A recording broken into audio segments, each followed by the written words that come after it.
Good afternoon, or I should say good early evening. Let's talk about impeachment.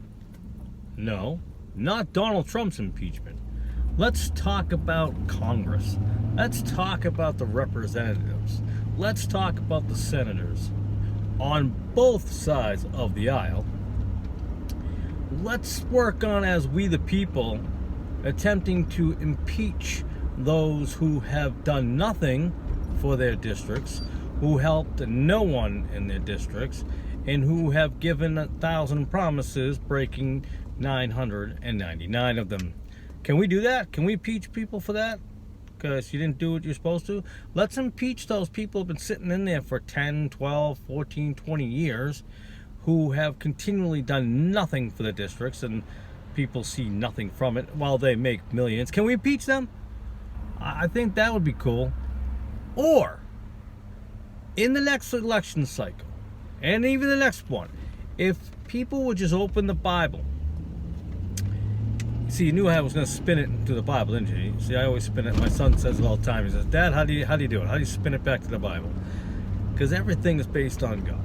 So if we made our decisions based on what Jesus tells us and what God says, we will do amazing. We will elect some incredible officials, in my opinion.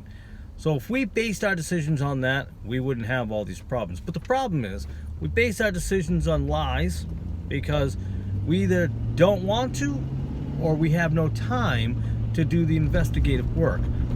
And they make it as difficult as possible so you don't get to find out the truth. But in this day and age, there is plenty of fake news, yes, but there are plenty of ways to find the truth.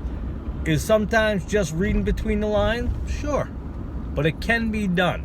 It can absolutely be done. So let's figure out a way to, instead of impeach, because we have an election process, heck, I think there should be term limits on those in Congress. They're doing nothing.